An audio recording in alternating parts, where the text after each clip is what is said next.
আমি তোমাকে কি নামাজের একটা নমুনা বলবো? দেখো নামাজ কি জিনিস।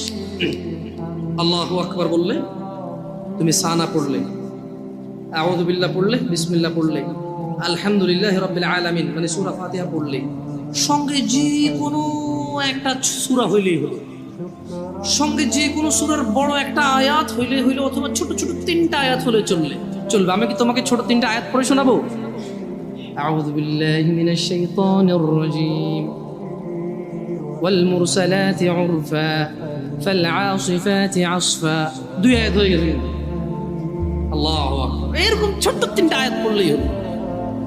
কুল হুয়াল্লাহু আহাদ আল্লাহুস সামাদ লাম ইয়ালিদ ওয়া লাম ইউলাদ ওয়া লাম ইয়াকুল লাহু কুফুয়ান আহাদ। তো জামশেদ ভাই, নামাজ সহজ কিভাবে? আমি তো শুধু আলহামদুলিল্লাহ সূরা পারি আর কুল হুল্লাহ পারি, আর কিছু এখন পারি না। তো ঠিক আছে, তুমি প্রথম রাকাতে আলহামদুলিল্লাহ সূরা পড়ো, রুকুতে যাও। আচ্ছা, প্রথম রাকাতের রুকুতে সুবহান রাব্বিয়াল আযীম, সুবহান রাব্বিয়াল আযীম, সুবহান রাব্বিয়াল আযীম। দ্বিতীয় রাকাতের রুকুতে কি অন্য কিছু? সেম। আসলে কি প্রথম রাকাতে যেটা পড়ছি ওটাই, যদি 3 নম্বর রাকাত হয় তাইলে আল্লাহ 3 নম্বর রাকাতেও রুকুতে সেম, ভিন্ন কিছু না। তো খুব কঠিন কিছু মনে হচ্ছে না, ঠিক না? একটা মুখস্থ করতে পারলেই হলো। আচ্ছা, চতুর্থ রাকাতের রুকুতে কি পড়বো? সেম। আরে না, এখানে অনেকে সালাত আদায় করে না, বলে যে কঠিন, আমি সালাত করতে জানি না।